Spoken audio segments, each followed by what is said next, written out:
008. Clarity. Rain slowly unclenched from a ball, coughing and spitting, trying to clear the horrible taste in his mouth. His head was pounding from lack of air and mana depletion, and he was covered from head to toe in a layer of cold, icky yuck. Purify! Rain concentrated, but nothing happened other than the throbbing behind his eyes growing slightly worse. He was completely out of mana, his refrigeration aura having saved him from death by suffocation, but taken his entire mana pool in exchange. Fuck this, I'm doing it now, even if I haven't done the math. Attributes. Statistics. Focusing on the attributes screen, Rain dumped 30 points into clarity, implementing the idea he had been toying with back at the guild. Auras consumed mana per second, and Rain wanted to be able to use them indefinitely, so he had hatched the idea of pumping up clarity as high as it would go. He still wasn't sure if that was a good idea in the long run, but right now, compared to unspeakable corruption, out of mana, and shivering in a dank sewer, he thought it sounded like a great fucking idea. He verified on the statistics panel that his mana regeneration would increase to 500 per day, then smashed the apply button. Dismissing the menu, Rain shivered and waited as his mana returned with excruciating slowness. He tried to ignore his sense of touch as he lay in the freezing puddle, eventually standing and trying to claw off as much of the freezing slime as he could. 500 per day is divide by 24, something like 20 an hour, divide by 60, 1 mana every 3 minutes. Eesh. Fuck. It is so slow. I might have just made a huge mistake. Rain wanted to open up the options menu and see if there was a way to modify his statistics screen to change the units, but he resisted. Instead, he crouched down and tried to stay quiet, listening hard for any sound of another slime approaching. The quest said to kill 5, not that there were 5. Okay, come on. I should have enough by now. Rain's teeth were chattering, and his health had dropped by about a quarter from the slime's acid, combined with the cold. His mana bar was still showing almost empty, but he decided to try it anyway. Focusing on the image of light and summoning his purification aura. Yes, it's working! The slime clinging to him started to dry, but Rain ran out of mana again, and the purifying waves stopped. The pounding behind his eyes redoubled as he was forced to cancel the skill. The slime seemed to be a bit less sticky, and he had more success in wiping some of it away. He removed his shirt, noting that the acid hadn't done it any favours, and wrung it out. Globlets of slime dripped off it into the ground. He wiped at his face with the shirt. It helped a little bit. His shirt ripped as he tried to pull it back on, the acid having weakened the fabric. He pulled it on anyway, the rip in the collar leaving his left shoulder exposed. Damn it! This is going to take too long. I should start walking back. Rain felt around in the slime for his spear, reaching out with his hands and causing small, horrible waves in the slime as he pushed his hands through it. His hands bumped into his spear, but as it did, he noticed a faint glimmer as the slime shifted. Letting go of the spear, Rain reached for the spot, feeling around and looking for the light. He saw it again and went for it, his hand feeling a small, hard grain in the otherwise mushy slush. Pulling his hand back, he opened his palm to reveal a small white crystal. I guess they do drop Tel, but not all the time. Well, it is something at least. It wasn't worth this. Picking up his spear, Rain stood and started squelching towards the torch, holding his hard-won prize in one clenched fist and his spear in the other. He felt heavy, weighed down by the oily film of filth covering him. He stopped when he reached the torch and activated Purify again, thinning the slime slightly. Before he continued, he looked up, seeing the torchlight revealing the bare ceiling of arched stone. Rain relaxed and slumped down against the wall to take a breather. Looking left and right down the tunnel, he felt that it would be safe enough to pull up his menu. He limited himself to a few minutes of exploration, stopping frequently and looking up and down the tunnel to make sure nothing was coming. One of the first things he did was to set all of his screens to 25% transparency, so he could see through them slightly, rather than having them completely block his vision. He also found an option for the statistics screen units, allowing him to confirm his maths from before hadn't been far off. He set mana regeneration to display per hour, but left the others on daily.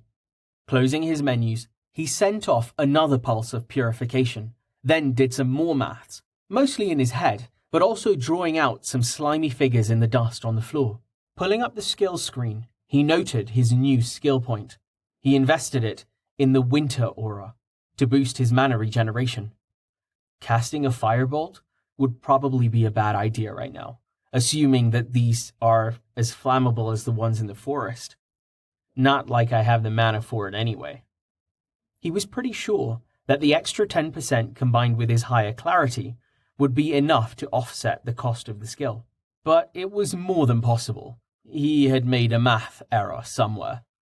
Confirming the skill, he selected it. The icon that appeared was hard to describe.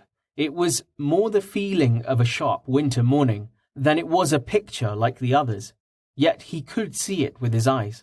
The synesthesia was a little off-putting, but he ignored it as he concentrated on the skill.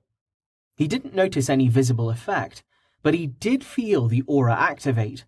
It was a very subtle feeling, and he felt like he could maintain it without much effort. Pulling up his statistics, he smiled and pumped his fist in the air. Math powers! Statistics. Health total 200. Health base 200. Health modifier 0%. Health regen total 100 per day. Base 100 per day. Modifier 0%.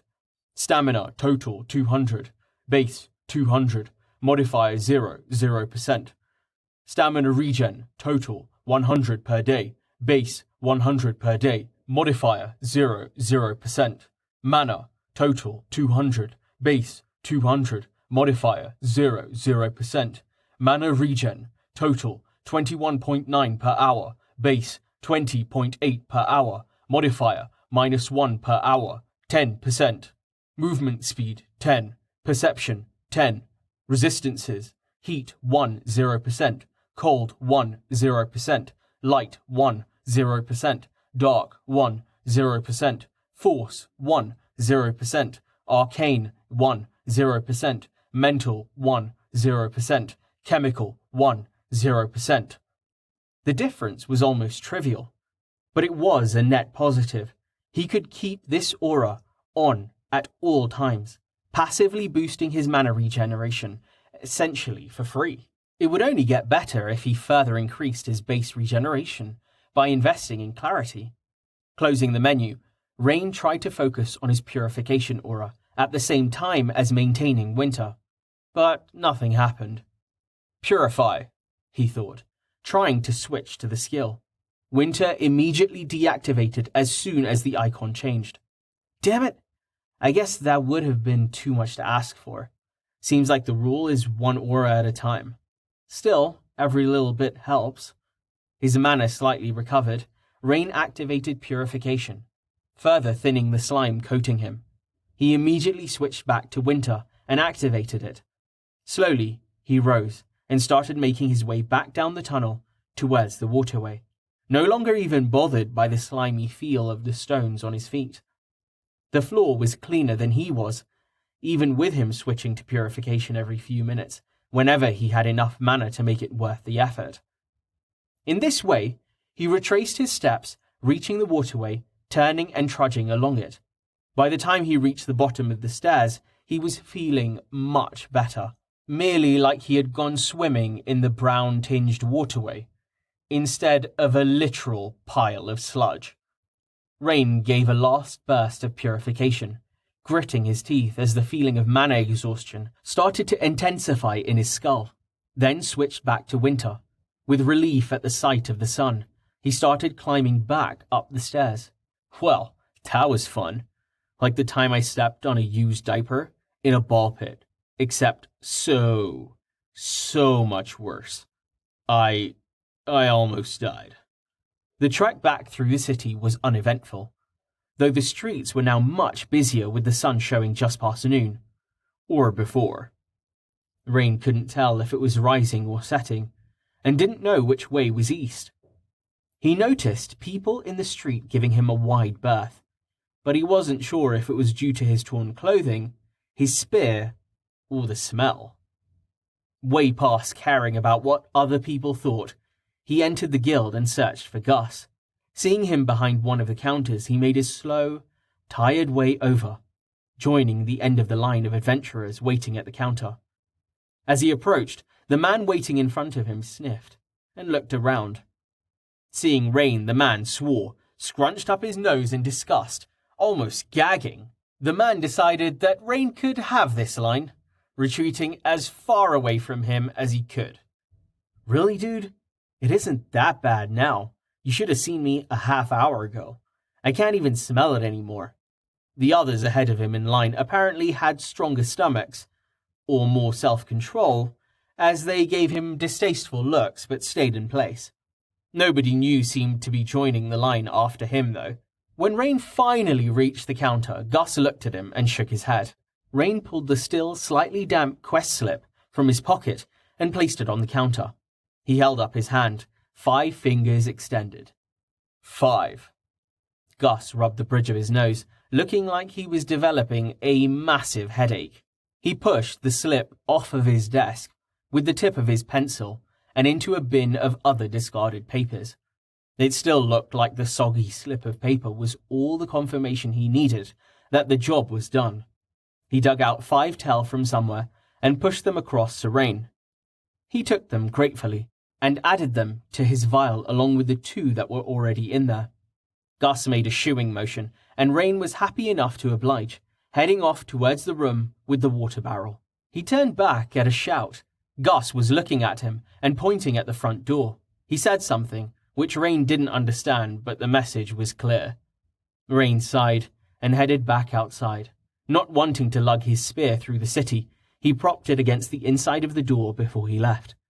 He debated washing himself in the fountain, but decided he'd rather not be arrested, and set off in search of a bathhouse, or something. He let off another burst of purification. Nobody in the street seemed to notice the subtle white glow, with how bright it was in the daylight. The guild square was bustling with people. He saw a few people set up selling various things. There was a man making arrows with a pile of finished ones sitting on a basket next to him, as well as a woman waving skewers of charred meat at passers-by as she cooked more over a small bed of coals in a cart. This world has food trucks? He thought to himself, his mind feeling disconnected from his body as he plodded through the square. Rain was still feeling somewhat queasy, so he passed the woman by, looking at the buildings around the square. Some appeared to be houses or apartments, but one looked like a general equipment shop. People were going in and out, some of them sporting bronze plates, like Rain's own. It was easy to spot the adventurers even without the plates. They tended to stand out from the group for one reason or another. Rain was hardly an exception to this rule, in his slightly damp, torn t-shirt and plaid pajama pants. I'll stop back here later and see if I can get something a bit more adventurer appropriate. Not what I need right now, though. Bath first. Continuing around the square, Rain didn't see what he was looking for, so he picked a direction and started wandering the city. Eventually he came to a wide river, which the main road crossed with a massive stone bridge. Looking up the river, Rain saw a large stone building sitting on the far side that had a canal built into it, diverting water inside. That might just be a mill or something, but it is in the middle of the city, so I'm going to guess bathhouse. Crossing the river, Rain turned and headed towards the building, increasingly convinced that it was a bathhouse, as he saw a good number of men and women entering and leaving the building, not carrying huge sacks of grain. As he entered, he saw a counter with an attendant and an archway leading to a large open-ceilinged room with a huge pool set into the floor. The river entered at one end, the water pooling, then flowing over a dam at the far end through a grate, presumably to the sewer system. Rain walked up to the attendant, who greeted him with a bow and sentenced that Rain couldn't pass. "Sorry, I would no." Confused for a second, the attendant seemed to catch his meaning, then nodded. Gesturing to the bath, the attendant handed Rain a towel, then waved him in. "Thank you," Rain said. "Seems like it's free. Nice." As he entered the bath, Rain looked around. It was an open bath.